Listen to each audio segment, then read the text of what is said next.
कोई दुख है उसे अंदर रखो, लेकिन सामने आए तो चेहरे पे मुस्कान हो, सामने वाले का खून बढ़ जाए। ऐसा नहीं कि आपकी थूथरी देख के सामने वाले का खून जल जाए। यार क्या बीमारी आ गई, 12 बज रहे चेहरे पे आए। मुस्कुराहट होनी चाहिए चेहरे पर, ये भी रक्तदान है। इसलिए वाणी से ऐसे शब्दों का प्रयोग करो कि सामने वाले के जीवन में खुशी आ जाए, और खुशी आ गई समझ लेना उसका रक्त बढ़ेगा। ये भी रक्तदान है, कर सकते हो आप रक्तदान। जरूरी नहीं कि आपके शरीर में से रक्त निकाल के तब दान हो, आप वाणी से भी रक्तदान कर सकते हो।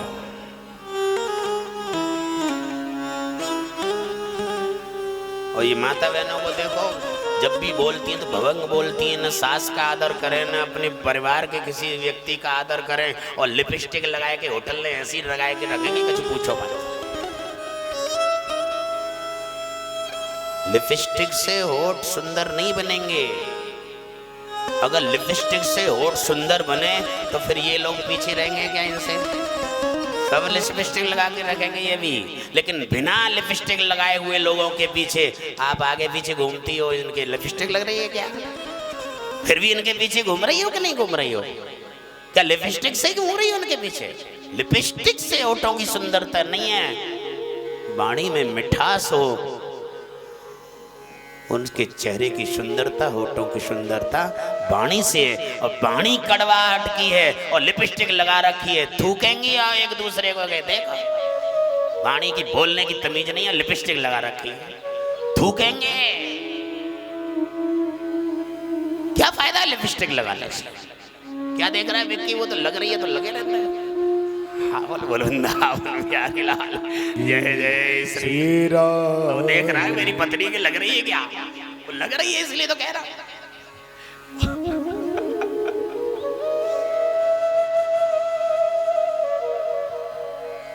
होठों की सुंदरता लिपस्टिक से नहीं है, होठों की सुंदरता मधुर भाषा से है। अधरम मधुरम वदनम मधुरम नयनम मधुरम असतम मधुरम। अधरम मधुरम, अधर उसी के मधुर, अधर कहते होठ को, अधर उसी के मधुर हैं। अधरम मधुरम वदनम मधुरम, जिसका चेहरा मधुर हो, जिसके चेहरे पर हंसी हो, मुस्कुराहट हो, दूसरे के भी जीवन में मुस्कुराहट ला दे, खुशी ला दे, उसके होठ मधुर हैं। लिपस्टिक से मधुर नहीं है होठ। अब लग रही है तो लगे रहने, काय छुड़ा रही है? क्या कहा जाए? होठों की मधुरता सुंदरता लिपस्टिक से नहीं है, होठों की मधुरता मीठी वाणी से है, मिठास हो वाणी में। अधरम मधुरम वदनम मधुरम नयनम मधुरम हसतम मधुरम मधुराधिपते रखिलम मधुरम। भगवान कृष्ण का सब कुछ ही मधुर है। अगर वाणी में मिठास नहीं है तो उस नारी को लिपस्टिक नहीं लगानी चाहिए। अगर मिठास है, सबसे मीठा बोलती है, तो लिपस्टिक सबको सुंदर लगेगी, लेकिन लिपस्टिक लगा रही है और जब बोलती है तो भभंग बोलती है, थूकेंगे। लगा रखा है खाओ में जानवर में मुंह गाड़ के आई है क्या? ऐसा लग रहा है उसको यही कहेंगे। अगर इसकी वाणी में मधुरता है, मिठास है, तो उसकी लिपस्टिक भी अच्छी लगेगी और उसका चेहरा भी अच्छा लगेगा।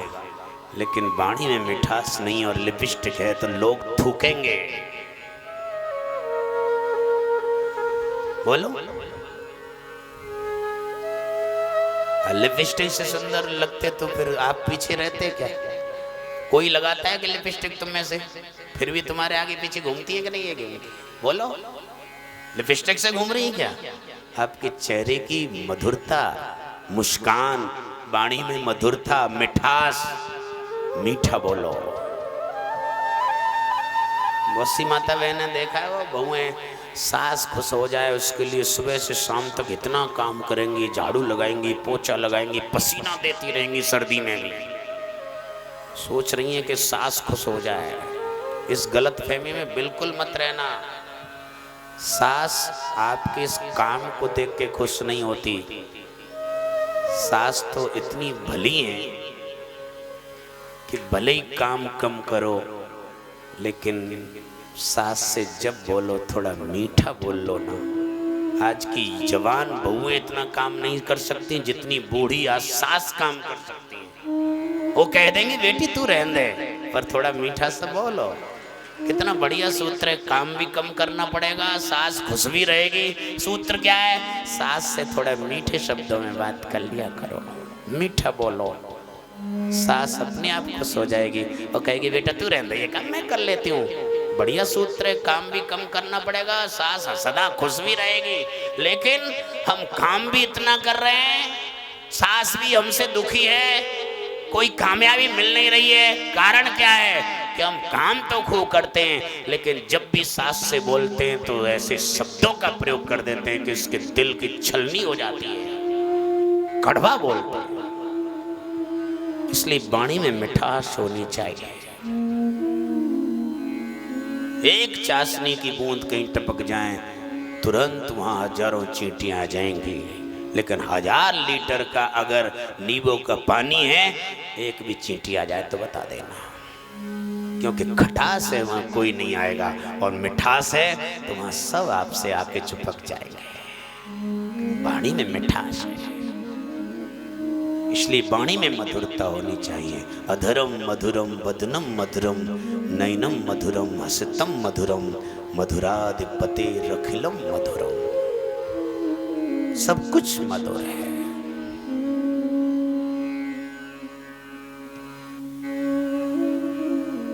सुनीति अपने पुत्र ध्रुव को संस्कार दे रही है, कौशल्या अपने पुत्र राम को संस्कार दे रही है, सुमित्रा अपने पुत्र लखन को संस्कार दे रही है। ये संस्कार का देश है भारत देश। कर्म भूमि है, अन्य देश भोग भूमि है। भारत देश कर्म भूमि है। संस्कार। कैकेयी माँ ने जब वनवास दे दिया तो भगवान राम अपनी माँ कौशल्या के पास गए, और कौशल्या की जगह पे आज की नारी होती तो क्या कहती? बोलो, वो कौन होती है? मेरे बेटे को वनवास देने वाली। उसका क्या अधिकार है? तीसरा हिस्सा ले लूंगी, तीसरा। ये आज की माताओं का ये है नाटक नहीं है। लेकिन राम की माँ कौशल्या क्या कह रही है? निवेदन करूं, वही पुरानी बात है, ये पुराण की कथा, पुरानी बात। पुराना क्या हुआ? पहले बच्चाओं के ऊपर पूरे परिवार का अधिकार होता था। सबको छूट थी कि कहीं कोई बच्चा गलत चल रहा हो तो सबको छूट है। इसलिए बच्चा कोई गलत मार्ग पे नहीं चलते थे कि परिवार लंबा चौड़ा है। किसी ने आके कहीं देख लिया तो खैर नहीं हमारी। चाचा से भय, चाची से भय, भाई से भय, परिवारी से भय, भतीजे से भय, और रिश्तेदारी से भय, पड़ोसियों, सबके ऊपर अधिकार दे रखा था बच्चा के ऊपर। लेकिन आज क्या करती है माँ? आज केवल अपने कब्जे में रख लेती है। कोई भाई, कोई देवर या कोई चाचा, कोई चाची अगर बच्चे को डांट रहे हों तो माँ उसका पक्ष ले लेती है। मेरा बच्चा कुछ भी करे, तेरे को क्या मतलब? बच्चा स्वतंत्र हो गया, इसलिए आज बच्चे बिगड़ रहे हैं। पहले पूरे परिवार के ऊपर स्वतंत्रता रहती थी, छूट। सबका बालक है, कोई भी इसे डांट सकता है। और आज तो माँ ने पक्ष ले लिया, मेरे बच्चे कुछ भी करें, तुम्हें बोलने की इजाजत नहीं है। चाचा घूम रहा है, उसके सामने उल्टे सीधे काम कर रहे हैं बच्चा। चाची घूम रही है, उसके सामने उल्टा सीधा काम कर रहे हैं, क्योंकि वो बोल ही नहीं सकते। माँ ने पहले ही बोल दिया है कि मेरे बच्चे से कुछ नहीं कहो। इसलिए स्वतंत्र हो गए बच्चे और बिगड़ गए बच्चे। पहले पूरे परिवार को अधिकार था कि बच्चा सबका है, इसलिए सबके लिए छूट है। अगर कोई बच्चा गलत मार्ग पे चल रहा है उसे डांट सकते हो, फटकार सकते हो। आज फटकार के देखो आप किसी के बच्चे को, माँ पक्ष ले लेती है, इसलिए आज बच्चा बिगड़ जाते हैं। देखो आप। लेकिन संस्कार देखिए शास्त्रों में से। आ जाएंगे भैया, आ जाएंगे, तुम आप बैठ जाओ, आप बैठ जाओ, मैं कर लूंगा, तुम ये डिस्टर्ब मत करो कथा में। आप बहुत जगह पड़ी है अभी, कथा सुनने दो। बोल वृंदावन बिहारी लाल की जय। कौशल्या से आकर के भगवान राम ने कहा कि मां कैकेयी ने मुझे वनवास दिया है। कौशल्या की मति धर्म और प्रेम के बीच में घिर गई कि धर्म स्नेह उभय मति घेरी, धर्म स्नेह उभय मति घेरी। धर्म और प्रेम के बीच में कौशल्या की मति घिर गई। एक तरफ धर्म है और एक तरफ प्रेम है।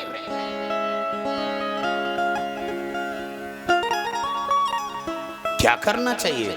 मैं कह रहा हूं कौशल्या ने विचार किया, प्रेम जाए तो जाए पर धर्म नहीं जाना चाहिए, क्योंकि प्रेम व्यक्तिगत होता है और धर्म सामाजिक होता है। व्यक्तिगत है प्रेम और धर्म सामाजिक है। इसलिए कौशल्या ने फैसला किया धर्म नहीं जाना चाहिए, प्रेम जाए तो जाए। और प्रेम राम जैसे प्रेम, उसको भी ठुकरा दिया।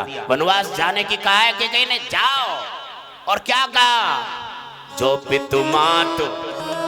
कौशल्या ये माता शब्द लगा रही है, कैकेयी के लिए लगा रही है। बेटा वो भी तेरी माँ है, मासी, माँ जैसी, वो भी तेरी माँ है। कि जो पितु मातु कयहु बन जाना,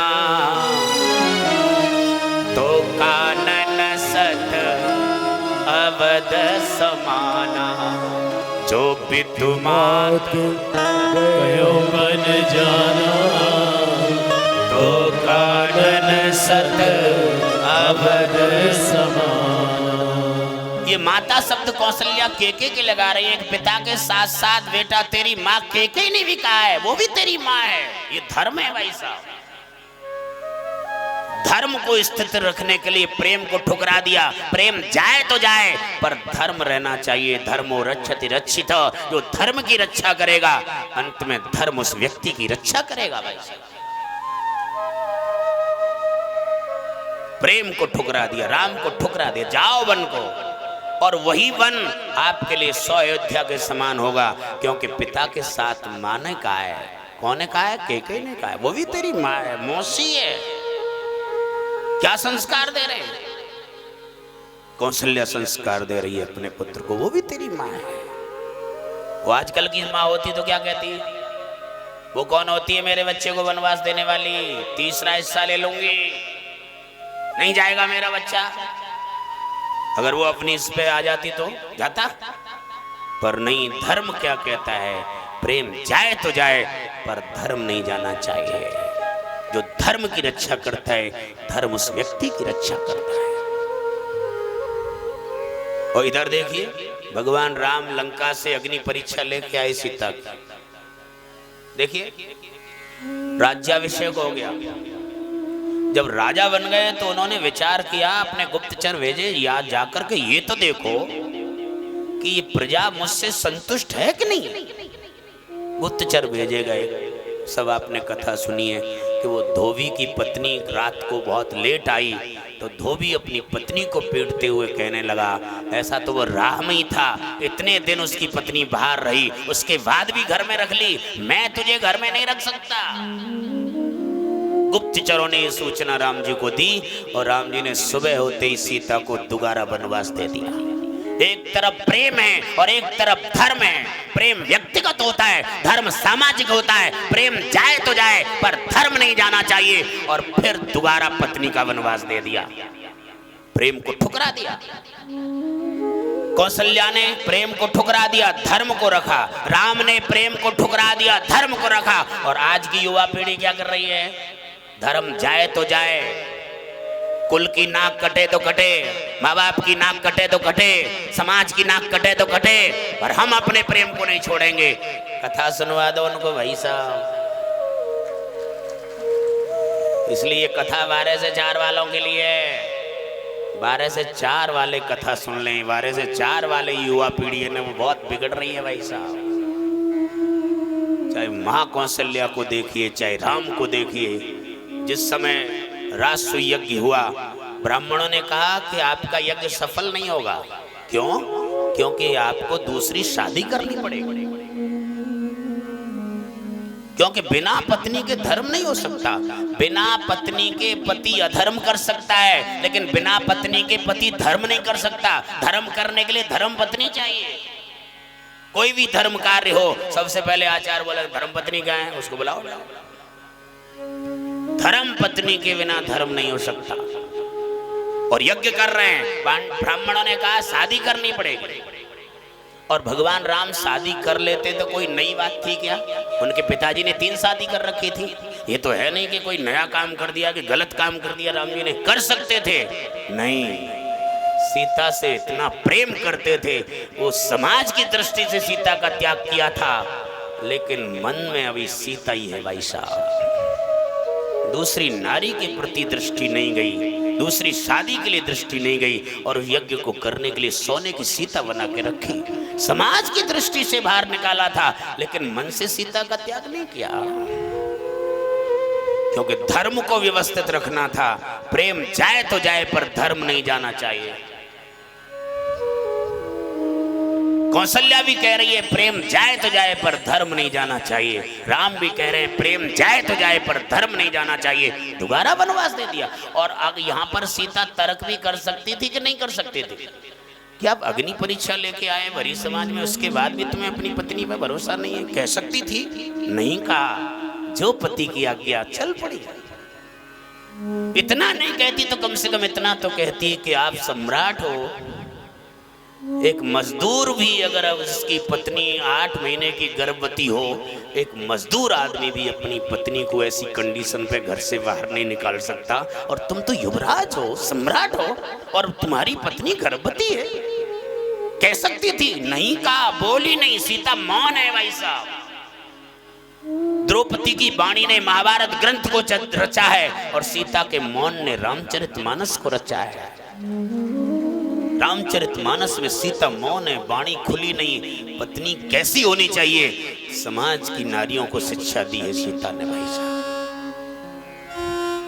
हमारे शास्त्रों में सत्ययुग, त्रेता, द्वापर, कलयुग 4 क्रांतिकारी महिला हुई। क्रांतिकारी महिला 4। सत्ययुग में अनुसुईया, त्रेता में सीता, द्वापर में रुक्मिणी, और कलयुग में मीरा। 4 क्रांतिकारी महिला हुई। नारी जाति पर इतना प्रतिबंध था, वो घर से बाहर नहीं निकलती थी भाई साहब। इतना प्रतिबंध था नारी जाति पर। लेकिन सत्ययुग में सबसे पहले घर छोड़ के घर से बाहर कदम रखा भजन करने के लिए, तपस्या करने के लिए, तो वो एक नारी थी अनुसुईया।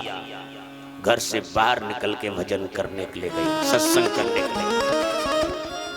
त्रेता में सीता घर से बाहर निकल के वनवास में राम जी के साथ गई। द्वापर में रुक्मिणी घर छोड़ करके भगवान के पास गई, और कलयुग में मीरा। ये क्रांतिकारी महिलाएं 4 भाई साहब। कलयुग में तो और बहुत सी क्रांतिकारी नारी हुई हैं, लेकिन प्रथम नारी क्रांतिकारी कलयुग में हुई वो मीरा, जो घर छोड़ करके भगवान की भक्ति में गई। इसलिए आज इतनी महिलाएं कथा में बैठी हैं, वो क्रांतिकारी मीरा की मेहरबानी है। नहीं तो घर से बाहर निकलने की इजाजत नहीं थी। वनवास राम को हुआ था, सीता साथ में जा रही है। सीता के माँ बाप ने समझाया, बात नहीं मानी। सास ससुर ने समझाया, बात नहीं मानी। राम ने समझाया तो भी बात नहीं मानी, और वनवास में गई। भक्ति करने वाली महिलाओं के लिए यही संकेत है कि अगर घर वाले कोई आपको मंदिर जाने से, भक्ति करने से, सत्संग में जाने से, कथा में जाने से अगर रोक रहे हैं, तो सीता की तरह क्रांतिकारी महिला बन जाओ। किसी की बात नहीं मानी। उनसे हाथ जोड़ के यही कहो, आप बाजार में जाने की मना करें, नहीं जाऊंगी। रिश्तेदारी में जाने की मना करें, नहीं जाऊंगी। पीहर में जाने की मना करें, नहीं जाऊंगी। किसी हाट में जाने की मना करें, नहीं जाऊंगी। किस पड़ोसी के यहाँ जाने की मना करें, नहीं जाऊंगी। लेकिन राम के मार्ग में जाने से मुझे मत रोको, मैं नहीं रुकूंगी। ये क्रांतिकारी महिला है। राम के मार्ग में जाने से मत रोको, वहां तो मुझे जाने दो। सास ससुर ने समझाया तो भी नहीं मानी, माँ बाप ने समझाया तो भी नहीं मानी। राम के मार्ग में जाने से मत रोको। ये क्रांतिकारी महिला हो। धन्य सीता मौन है पूरी रामचरितमानस में। कह सकती थी कि अग्नि परीक्षा लेके आए, उसके बाद भी एक धोबी के कहने से मुझे निकाल रहे हो, कह सकती थी, नहीं बोली। इतना भी नहीं कह सकती तो इतना तो कह सकती थी कि किसी मजदूर की पत्नी के अगर गर्भ में 8 महीने का बालक हो, एक मजदूर आदमी भी अपनी पत्नी को घर से नहीं निकाल सकता। तुम तो सम्राट हो, राजा हो, और अपनी गर्भवती महिला को घर में से निकाल रहे हो। कह सकती थी, नहीं कहा, जाओ वन, चली गई वन। विचार कीजिए आप।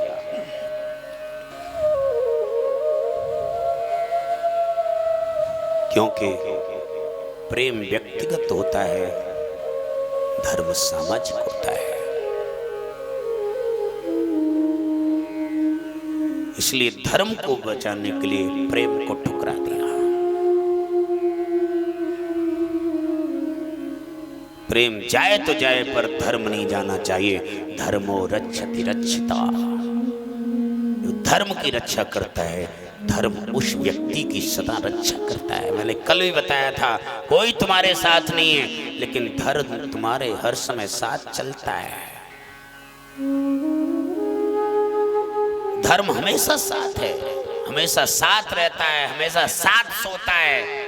धर्म के बिना हम जीवन चल ही नहीं सकता है भाई साहब। धर्म हमारे साथ है। रास्ते में जा रहे हैं, गाड़ी दुर्घटना हो गई, एक्सीडेंट हो गया, हम सुरक्षित हैं। कौन था हमारे साथ? धर्म साथ था, इसलिए बच गए। गाड़ी को देखने वाले कह रहे इसमें कोई नहीं बचा होगा, और देखा कि इसमें किसी के खरोच तक नहीं आई। क्या हुआ?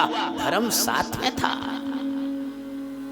इसलिए जो धर्म की रक्षा करता रहेगा, धर्म हमेशा उसका साथ देगा, और जिसने धर्म को छोड़ दिया उसका जीवन सफल नहीं हो सकता है। रावण ने धर्म विभीषण का त्याग कर दिया, तहस नहस हो गई पूरी लंका। कौरवों ने धर्म विदुर का अपमान कर दिया, नाश हो गया कौरवों का। धर्म की रक्षा कीजिए।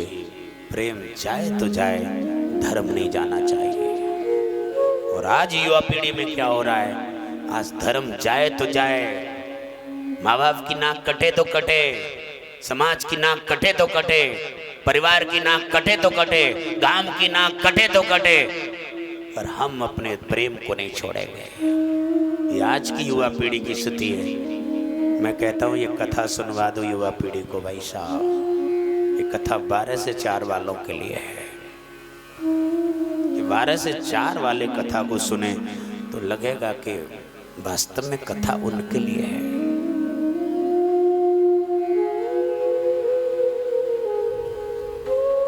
सुनीति संस्कार दे रही है अपने पुत्र ध्रुव को।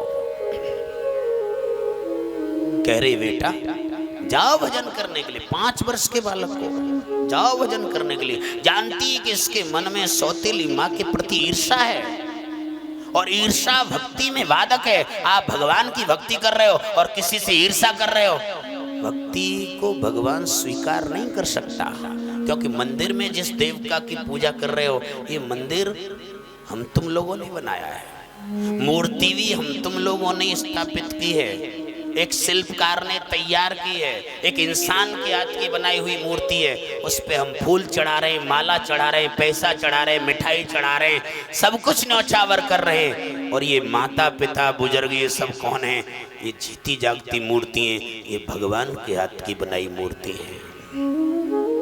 इंसान के हाथ की बनाई मूर्ति की पूजा कर रहे हैं और भगवान के हाथ की बनाई मूर्ति से हम ईर्ष्या कर रहे हैं, द्वेष कर रहे हैं, उनकी बात ही नहीं मान रहे हैं। क्या भगवान तुम्हारी पूजा स्वीकार करेगा? जो माँ बाप की बात नहीं माने तो वो मंदिर में किसके लिए पूजा कर रहा है?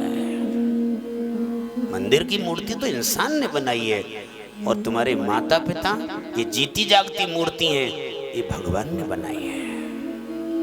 भगवान की बनाई मूर्ति से ईर्ष्या और इंसान के हाथ की बनाई मूर्ति की पूजा कर रहे हैं। आप देखो, जानती थी सुनीति भले ही ये भजन करने जा रहा है पर इसे भगवान नहीं मिलेंगे, क्योंकि इसके मन में मौसी के प्रति ईर्ष्या है। इसलिए सुनीति संस्कार दे रही है, बेटा जा तो रहे हो पर मौसी को प्रणाम करके उनका आशीर्वाद लेके जाना, संस्कार है। तो आज अगर देवरानी जिठानी में लड़ाई हो जाए तो सबसे पहले बच्चा ये रोकेगी, चाची के पास बन जाइयो। अरे तू तो फिर एक हो जाएगी, बच्चा के अंदर काहे को ईर्ष्या भर रही है? उसको संस्कार दो। बड़ों से आशीर्वाद लेगा, प्रणाम करेगा तो उसकी तरक्की होगी, उसका अहित नहीं हो सकता। अपने बच्चे का भी भला नहीं चाह रही है नारी। अपने स्वार्थ के कारण चाची के पास मत जाना, अपने स्वार्थ के कारण बच्चे का भी अहित कर रही है, क्योंकि बच्चा जिनको प्रणाम करेगा, पैर छुएगा, उनसे उनके मुंह से दुआ ही निकलेगी, आशीर्वाद ही निकलेगा। अभिवादनशीलस्य नित्यबद्धो सेव्या चत्वारे तस्य वर्धन्ते आयुर्विद्या यशो बलम्। अपने से बड़ों को प्रणाम करने से आयु, विद्या, यश और बल, चार चीजों की वृद्धि होती है।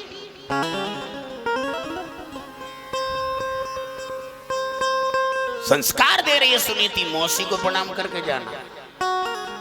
और आज बच्चा को प्रेम है चाची से, वो जाता है प्रणाम करके जाना। माँ कह रही है बातें प्रणाम करके मत जाइयो। देखो आज कौन सी स्थिति सुखा रहे हैं। चाची के पास मत जाना, और चाची से उसका प्यार है, वो चाची को प्रणाम करके जाना चाहता है पर माँ नहीं जाने दे रही है। अब देखो तो सही हो क्या रहा है। तो सुनीति संस्कार दे रही है, बेटा प्रणाम करके जाना। कौशल्या संस्कार दे रही है, बेटी वो भी तेरी माँ है कि कहीं कोई अलग नहीं है, माँ है।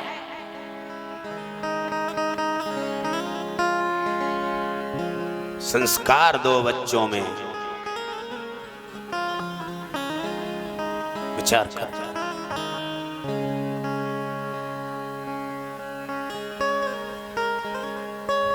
क्या कहा जाए? बड़ों के प्रणाम करने से, पैर छूने से चार चीजों की वृद्धि होती है। ये पुराण की कथा है, पुरानी बात सुनो भाई साहब। आपके घर में अगर सर में दर्द हो जाए, शाम को सो रहे हैं, तो क्या विक्स की डिब्बी ली, विक्स की डिब्बी से यूं निकाला उंगली से, और कोई डिब्बी हो उससे उंगली से निकाल के लगा लेते हैं, गले में लगाए ठीक हो जाते हैं।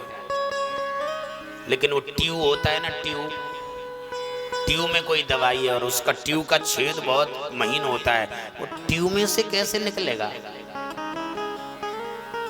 उंगली तो चल नहीं सकती ट्यूब में। क्या करना पड़ता है?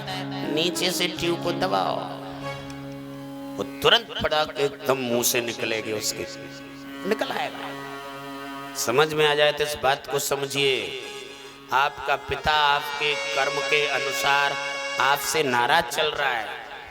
बेटा कह रहा है, पिताजी मुझे संपत्ति नहीं, नगदी नहीं, सोना नहीं, जमीन नहीं, तो आशीर्वाद तो दे दो। नहीं दे रहा तो कम से कम ये तो कह दो कि तेरा भला हो। नहीं कह रहा, नाराज चल रहा है। क्या युक्ति है? क्योंकि मुंह है छोटा सा और ट्यूब को नीचे से दबाएंगे तो मुंह से अपने आप निकलेगा। ऐसे ही अगर बुजुर्गों से, माँ बाप से अगर वाणी से दुआएं चाहते हो तो नीचे से दबाना शुरू कर दो भाई साहब। नीचे से दबाओ। ये परंपरा थी, पुरानी बात थी। पहले माँ बाप सोते थे तो बच्चे जाकर के उनके पैर दबाते थे और उनकी वाणी से अपने आप ही निकलता था, जा बेटा तेरा भला हो। पिताजी और दबाऊं? नहीं बस बेटा बहुत हो गया, भला हो। कौन है जिसकी वाणी से आप किसी के पैर दबाएं और उसकी वाणी से दुआ न निकले? ऐसा संभव है? नीचे से दबाओ ट्यूब को और तुरंत उसके ऊपर फटाक से निकलता है। ऐसे ही आप भले ही कितना भी नाराज चल रहे हैं, तेरे बाप, तेरा पिता, तेरी माँ, लेकिन नीचे से दबाना शुरू करो, नहीं निकले उसकी वाणी से दुआ तो बता देना भाई साहब।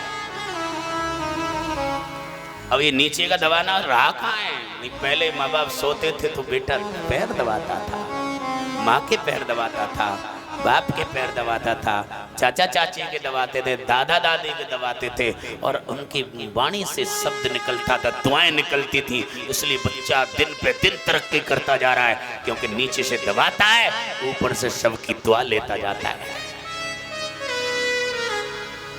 अब दबाओ, अब दबा रहा कोई? अब तो आज ही बहू बेटा सो जाए और दर्द है पैरने में तो सास ही कहेंगे पीने का दबा देना। वो क्या रहा है आज? जमाना क्या हो गया भाई? कौन बहू दबा रही है आज सास के पैर? आज तो उल्टी दबा ले सास से भैया। तो फिर कहे कि मेरे जीवन में तरक्की आ जाए, चाहे कोई बेटा हो चाहे कोई बहू हो, तरक्की नहीं मिल सकती। तरक्की लेने के लिए बड़ों के पैर दबाना शुरू करो, दुआ निकलेगी, जा बेटा तेरा भला हो। चाहे कोई आपका दुश्मन भी क्यों न हो, आप पैर पकड़ के देखिए, पैर छू के देखिए, प्रणाम करके देखिए, दुआ ही निकलती है भाई साहब। कोई वरदुआ नहीं दे सकता। कौरव पांडव का महाभारत युद्ध हुआ, आपने सुना कि नहीं ये कथा? महाभारत युद्ध होने से पहले युधिष्ठिर गया उधर। कौरवों को लगा कि पांडव हार गए, क्योंकि हम इतनी विशाल सेना लेके खड़े हैं, उनके साथ में कोई नहीं है, इसलिए हार गए, माफी मांगने आ रहा है युधिष्ठिर, क्या हम युद्ध नहीं कर रहे। लेकिन युधिष्ठिर क्यों गया था? युधिष्ठिर अपने बड़े जितने भी खड़े थे उन सब के पैर दबा रहा है, पैर पकड़ रहा है, आशीर्वाद ले रहा है। पैर छू के प्रणाम किया, आशीर्वाद दो, और सबकी वाणी से निकला विजयी भव, विजयी भव। जिन जिन के पैर छुए विपक्ष में जाके, उन सब की वाणी से दुआएं निकली। दुर्योधन लालताता हो गया, मेरे पक्ष में युद्ध कर रहे हो, मेरे साथ रह रहे हो और आशीर्वाद विजय का दुश्मनों को दे रहे हो। तब पितामह भीष्म ने कहा, दुर्योधन अगर तेरा ये अभिमान थोड़ा कम पड़ जाए तो तू भी अपने बड़े भैया युधिष्ठिर जी के पैर पकड़ के तो देख, युधिष्ठिर की वाणी से भी दुआ निकलेगी, तेरे लिए विजय का आशीर्वाद मिलेगा। पर तू अभिमान में किसके पैर छुएगा, किसके पैर पकड़ेगा? तू अभिमान में, इसलिए तू बड़ों के किसी के पैर छू ही नहीं सकता। लेकिन किसी भी बड़े के आप पैर छू के देखिए, प्रणाम करके देखिए, वाणी से दुआएं निकलती हैं भाई साहब। अब देखिए, एक दिन हमने पानी से प्रैक्टिकल करके पूछा, तेरे में कोई एक लोहे का टुकड़ा ढाल देते हैं, उसको भी तू डुबा देता है। एक पत्थर का टुकड़ा डालते हैं तब भी तू उसे डुबा देता है। लेकिन पत्थर का टुकड़ा और लोहे का टुकड़ा तो बहुत कम वेट है, लेकिन लकड़ी के पेड़ इतने इतने पेड़ ऐसे भारी, इतना वेट होने के बाद भी तू लकड़ी को क्यों नहीं डुबाता? तब पानी रोते हुए कह रहा है कि मैंने इस पेड़ को सींच के बड़ा किया है, मैं इसको कैसे डुबा सकता हूं? जिस संतान को माँ बाप ने सींच के बड़ा किया हो, सपने में भी वो अपनी संतान के लिए हित ही चाहता है, भलाई चाहता है, कभी उसका अहित नहीं कर सकते माँ बाप। सपने में भी यही सोचते हैं कि मैंने इनको सींच के बड़ा किया है, मैं इसको कैसे डुबाऊं? पानी कहता है कि इस पेड़ को मैंने सींच के बड़ा किया है, मैं इसे कैसे डुबा सकता हूं?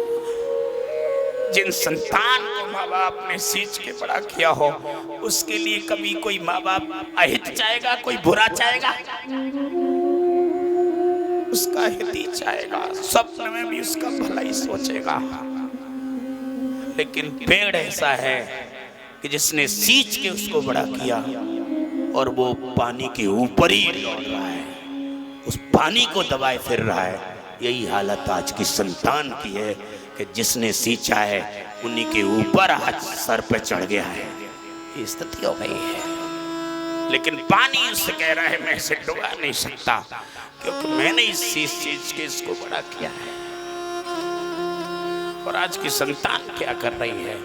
आज संतान उन माँ बाप के सर पे चढ़ गई है। पेड़ उसी पानी के ऊपर चढ़ के घूम रहा है, लेकिन पानी उसका कितना भला सोच रहा है कि मैं लोहे के टुकड़े को डुबा सकता हूँ, पत्थर के टुकड़े को दबा सकता हूँ, लेकिन पेड़ को नहीं डुबा सकता, चाहे भले ही भारी है, क्योंकि मैंने इसको सींच के बड़ा किया है। कोई माँ बाप अपनी संतान का बुरा नहीं चाहता है, पर भूल गए हैं, माँ बाप के शान को भूल गए।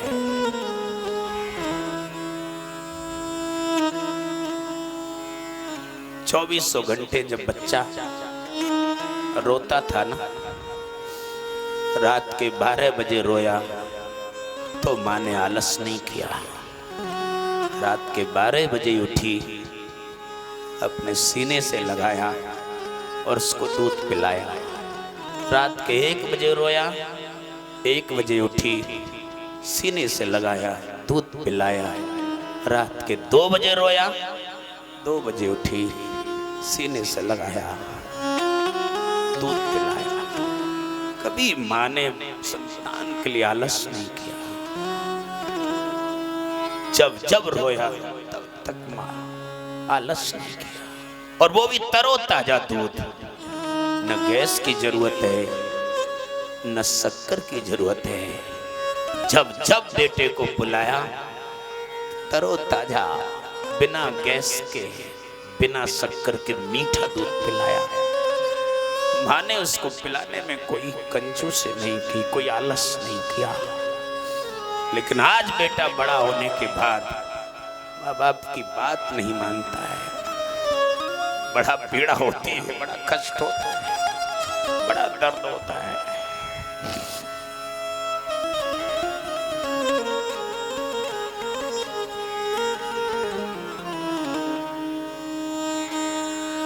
दिल के अरमा आंसुओं में बह गए। माँ बाप के क्या अरमान होते हैं अपनी संतान के लिए, लेकिन सब धरे रह गए।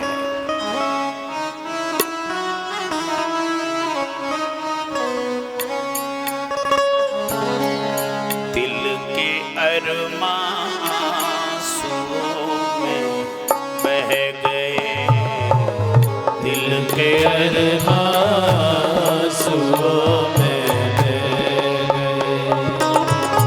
हम वफा करके अकेले रह गए, हम वफा करके अकेले रह गए। कितना वफा किया संतान के लिए, कितने अरमान लेके बैठे माँ बाप। लेकिन आज बेटा शादी होके माँ बाप बुजुर्ग को अकेला छोड़ के पड़ोसी बन गया, अलग हो गया।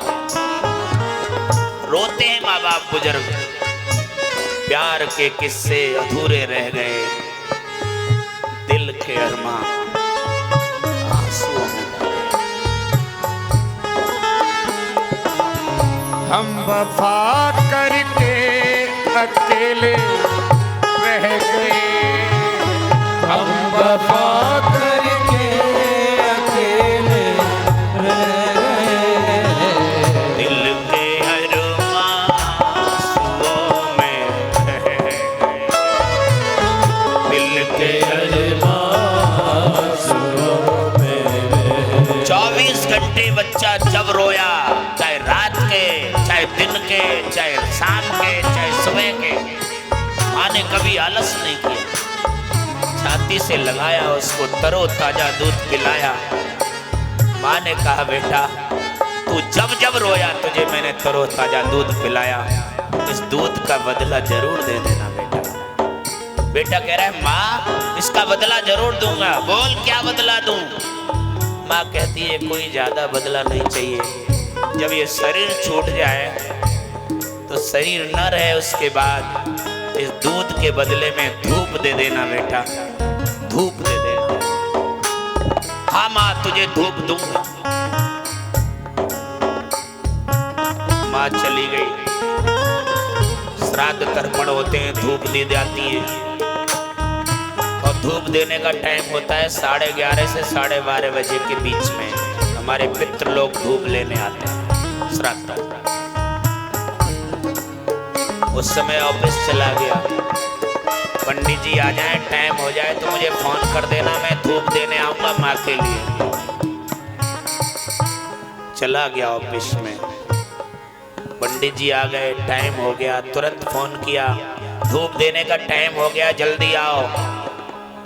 वहीं से फोन पे कह रहा है मैं मीटिंग में बैठा हूँ, पंडित जी से करा लेना।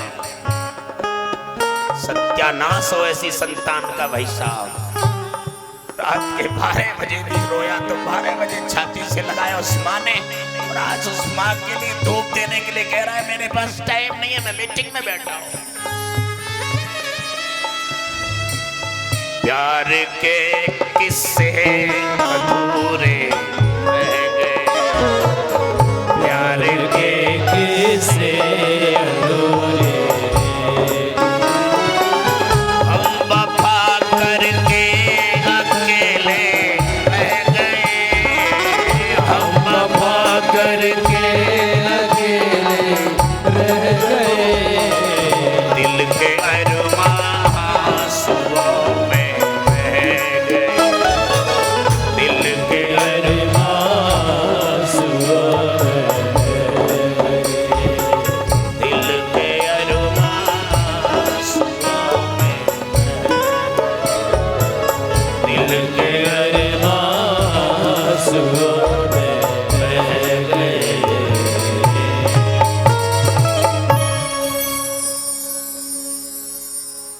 संस्कार दो।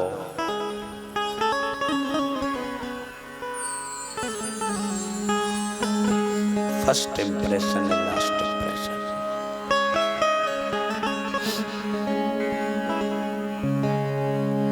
इसलिए सबसे ज्यादा युवा पीढ़ी को कथा की आवश्यकता है। क्या करना चाहिए और क्या कर रही है युवा पीढ़ी।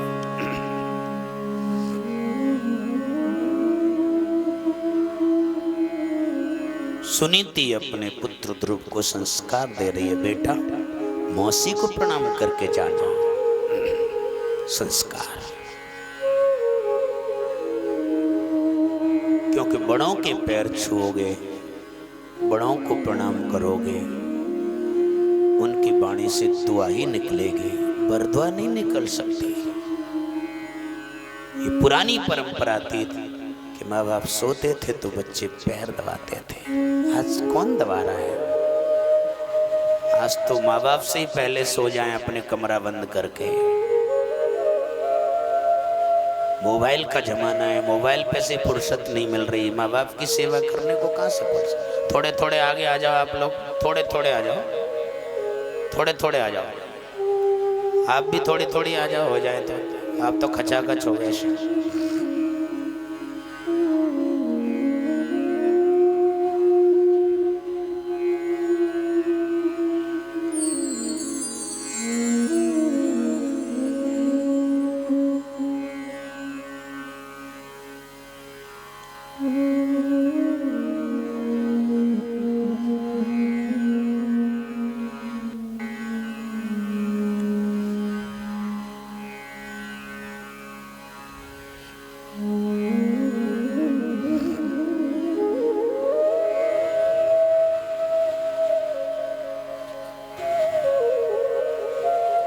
एक ही बार में कर लो, कहीं जगह थोड़ी बहुत कहीं रह गई उसको सेट कर लो अभी, फिर बीच बीच में मत करना।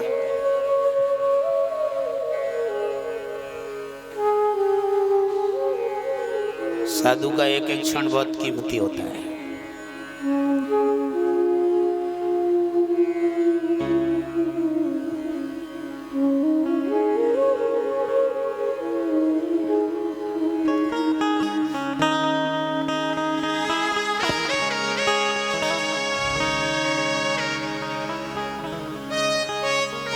संस्कार देके सुनीति ने भेजा।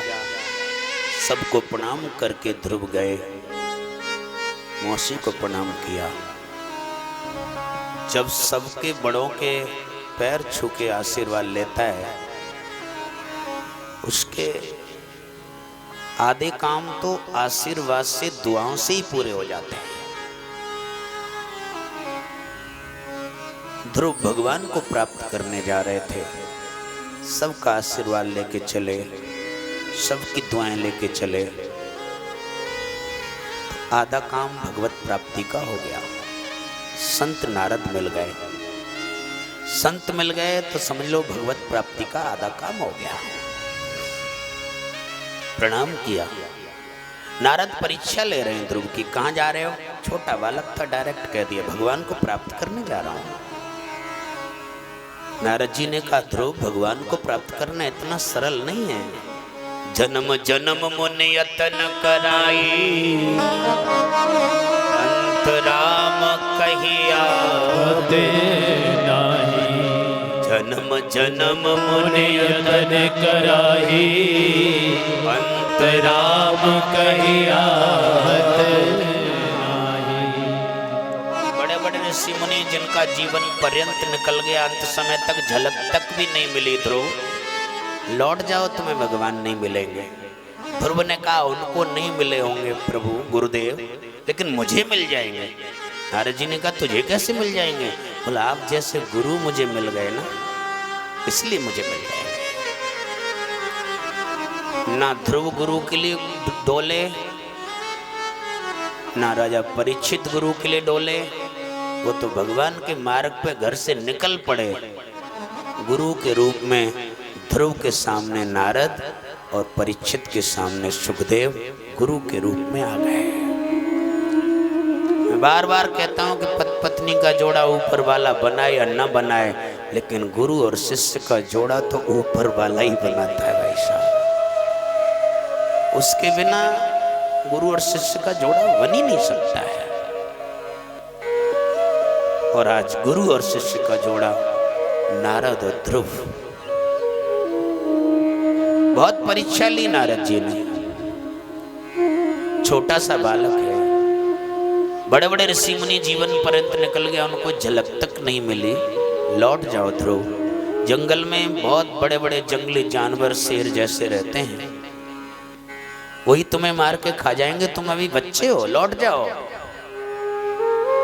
ध्रुव ने कहा गुरुदेव मेरी माँ के संस्कार हैं, मेरी माँ ने बताया था कि सब में परमात्मा है।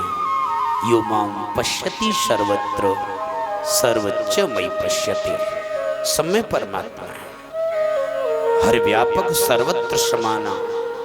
परमात्मा में, परमात्मा सब में समान रूप से रहता है, हर जीव जंतुओं में, कण कण में है वो परमात्मा। ऐसी कोई जगह नहीं वो नहीं रहता हो। एक गुरु ने अपने शिष्य को शिक्षा दी, परमात्मा सब में है, ऐसी कोई जगह नहीं जिसमें परमात्मा नहीं हो। सबको शिक्षा दी, लेकिन चेला शिक्षा प्राप्त करके चल पड़ा, जंगल में जाके सत्संग करता है। बहुत से लोग उसके पास आके सत्संग सुनने आते थे। एक दिन जंगल में एक राजा का हाथी बिछुड़ गया। हाथी बिछुड़ गया तो महावत चीखता हुआ पीछे पीछे आ रहा है, हट जाओ, कोई सामने हो तो ये हाथी किसी को मार देगा। जितने भी सत्संग करने आए थे सब एक एक करके भाग गए, लेकिन वो चेला नहीं गया, क्योंकि गुरुजी का ज्ञान मिला हुआ था। सब में परमात्मा है, हाथी में भी परमात्मा है, मुझ में भी परमात्मा है, वो भी ब्रह्म है, मैं भी ब्रह्म हूं, तो ब्रह्म ब्रह्म को कैसे मार सकता है? गुरु के वचन पे पूरा विश्वास, दृढ़ विश्वास, गुरु के प्रति ऐसी निष्ठा होनी चाहिए। जिस समय शंकर भगवान पार्वती को कथा सुना रहे थे, तो शंकर भगवान वो प्रसंग ले आए कि पार्वती, एक बार तुम्हारे गुरु नारद जी ने विष्णु भगवान को श्राप दे दिया, पर पार्वती के मुख से यह शब्द नहीं निकला कि गुरु जी ने अच्छा नहीं किया प्रभु, विष्णु भगवान को श्राप तो नहीं देना चाहिए था। ऐसा नहीं कहा पार्वती ने, कहा अपराध रमापति कीना, कहा अपराध रमापति। पार्वती की भी अपने गुरु के प्रति निष्ठा कैसी है? ऐसा क्या विष्णु भगवान ने अपराध किया जो मेरे गुरु को श्राप देना पड़ा? पर ये नहीं कहा कि गुरु ने श्राप क्यों दे दिया विष्णु भगवान को। क्या कहा? ऐसा क्या अपराध कर दिया था विष्णु भगवान ने जो मेरे गुरु को श्राप देना पड़ा? गुरु के प्रति ऐसी निष्ठा होनी चाहिए, और ऐसी निष्ठा थी उसकी। सब लोग भाग गए, वो नहीं गया। और हाथी आया और उसको सूंड में लेके फेंका, उसकी हड्डी पसली सब टूट गई। गुरु के पास गया, जाके कहने लगा, गुरुजी तुम्हारा ज्ञान सब झूठा है। गुरुजी ने कहा, ज्ञान झूठा कैसे हो सकता है?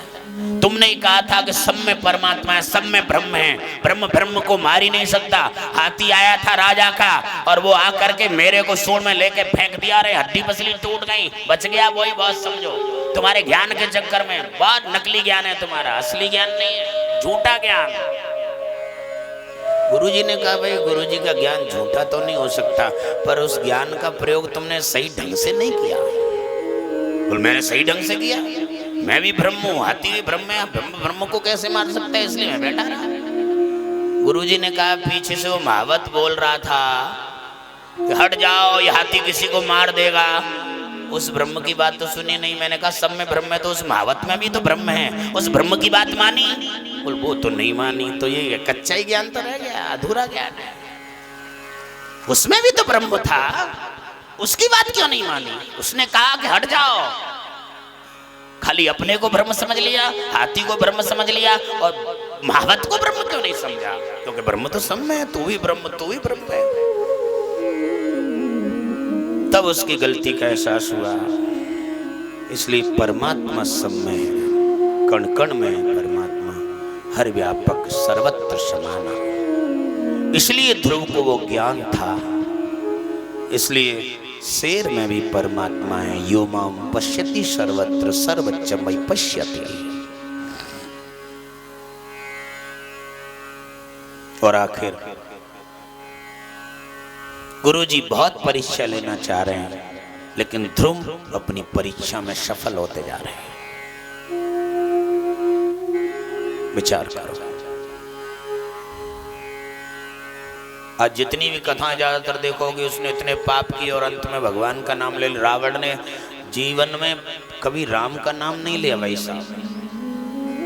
जब भी पूछता है तो तपस्वियों का क्या हो रहा है? अंगद गया तो तेरे स्वामी का क्या हो रहा है? वानरों के स्वामी का क्या हो रहा है? भिखारियों का क्या हो रहा है? तपस्वियों का क्या हो रहा है? मतलब कभी राम का नाम नहीं लिया उसने। जिंदगी भर पाप किए, और अंत समय जब जिस समय 31वां बाण छोड़ा, तब राम शब्द उसका निकला और उसका उद्धार हो गया। बहुत से लोग कहते हैं ये सब झूठी बात है, जिंदगी भर पाप करे और अंत में खाली राम का नाम ले ले, उसका उद्धार हो जाएगा? हो जाएगा, सिद्ध करो। और कैसे सिद्ध करें? कॉलेज में बैठे हैं आप, देखिए पढ़ने वाला बच्चा साल भर तक स्कूल में नहीं आया पढ़ने, लेकिन एग्जाम के टाइम पे पड़ोसी बालक से नकल लेकर के वो लिख दे, पास होगा कि नहीं होगा? पूरी साल नहीं आया, लेकिन एग्जाम पर पड़ोसी से नकल लेकर के और उस पे से पूछ पूछ के लिख दे, वो पास होगा कि नहीं होगा? पूरी साल नहीं आया। ऐसे ही पूरे जीवन भले ही तुमने पाप किया, लेकिन अंतिम समय अगर तुमने एग्जाम सही दे दिया, यानी एग्जाम क्या है, लास्ट समय में तुम्हारी वाणी से राम का नाम निकल जाए, उद्धार हो जाएगा। और हम तुम कौन से खेत की मूली हैं भाई साहब? ब्रह्म के बाप की स्थिति देखिए महाराज दशरथ की। गोस्वामी जी कह रहे हैं राह के निकलते ही आदमी के प्राण जा सकते हैं, लेकिन 6 बार महाराज दशरथ ने राम का नाम लिया तो भी प्राण नहीं निकले।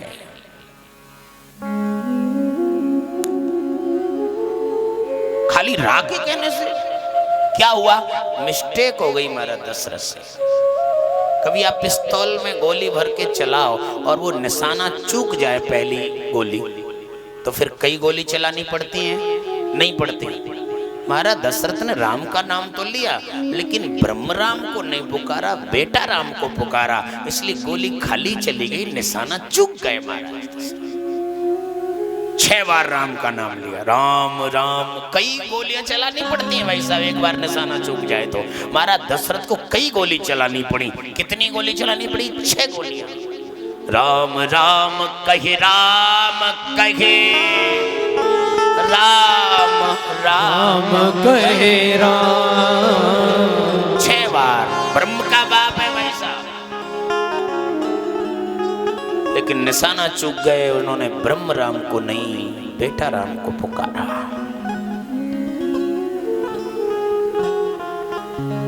हम तुम कौन से खेत की मूली हैं, आप समझो।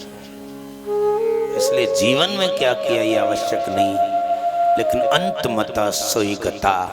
साल भर तक बच्चा पढ़ने नहीं आए, लेकिन एग्जाम में आकर के किसी से नकल लेके लिख दे, वो पास हो जाएगा। जीवन भर क्या किया ये नहीं, लेकिन अंत में तुम्हारी क्या कंडीशन है। अंत मता सोई गता। विचार करो। ध्रुव की परीक्षा ले रहे हैं और उसकी मां ने संस्कार दे रखे हैं, बेटा शेर में भी परमात्मा है। निर्भय कर दिया अपने बच्चे को। और आज की माताएं तो पहले से ही जन्म लेते ही तुरंत उसे भयभीत कर देती हैं, हुआ खा जाओ हुआ। और जिन्हें पूछी हो जाए बाप ने को हुआ देखो को हथुआ हुआ, भय बना दिया और बच्चे के हुआ खा जाए। बहुत से जो परिवारी हमारे यहाँ आश्रम पे आते रहते हैं, मिलते रहते हैं, तो उनके बच्चा साथ में आते हैं, तो ऐसे आके चिपट जाएंगे और सीधे आके गोदी में बैठ जाएंगे। और को कभी आए ही नहीं और वो अपने बच्चों को लेके जाए। बच्चा भगवान का रूप होता है, ला जा गोदी में ले ले, और देखते ही वह चीखने लग जाए, रोने लग जाए। क्यों? जिनका परिवार जब संतों से जुड़ा रहता है, प्रेम है, तो बच्चों का भी प्रेम हो जाता है। लेकिन बच्चे के माँ बाप कभी आए नहीं हो, कभी आए हो, लेकिन पहले से ही उनके दिमाग में भर रखे हो कि बाबा जी पकड़ ले जाएगा। देखो तो बाबा दिखो नहीं, बाबा जी पकड़ ले जाओ, भयभीत कर देते। बच्चा वैसे ही भयभीत रहते कि बाबा जी नहीं आ जाएंगे, बाबा जी पकड़ ले जाएंगे।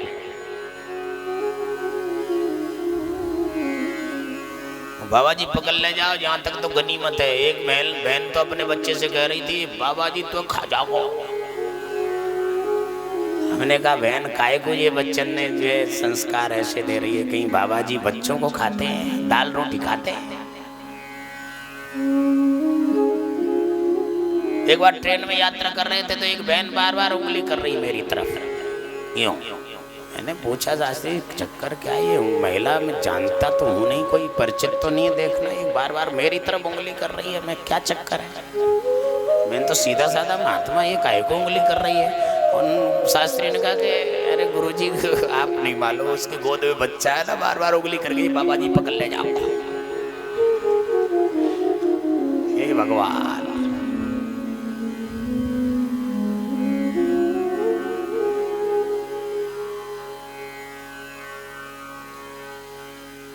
एक ट्रेन से यात्रा करके उतर रहे थे तो एक महिला ने कहा कि महाराज जी आपका फोटो चाहिए।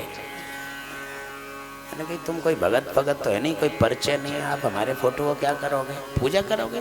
नहीं नहीं पूजा नहीं करनी। तो ये बच्चा जब जब रोएगा ना तो दिखा दिया करूँगा ये बाबा जी।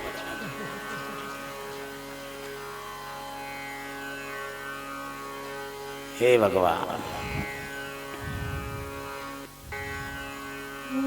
एक कोई हमारे शिष्य थे बड़े दुकानदार, उन्होंने कहा गुरुजी आपकी फोटो चाहिए। मैंने कहा दीक्षा मिली होगी तो फोटो तो मिला होगा, और वो तो घर में पूजा में रखा है। बोले तो दुकान के लिए चाहिए। मैंने दुकान पे पूजा कर? नहीं पूजा तो हम घर पे ही कर लेते हैं, पर दुकान पे क्या जरूरत है? बोला आप जानती हैं सुबह से शाम तक झूठ बोलना पड़ता है ना, इसलिए कसम खाने के लिए गुरुजी की कसम ले तो सही। आप कहाँ फोटो यूज कर रहे हैं बाबा जी का कोई पता ही नहीं है भाई साहब। लेकिन ध्रुव की मां ने संस्कार दे रखे हैं, सब में परमात्मा है, शेर में भी परमात्मा है। कोई भय नहीं है ध्रुव को। बहुत परीक्षा ली नारद जी ने, अंत में दृढ़ता देखी। नारद जी जान गए कि ये लौटने वाला नहीं है, लेकिन इसे भगवान भी मिलने वाले नहीं है। भले ही दृढ़ता है, क्यों? गुरु बिन भव निधि तरहि न कोई।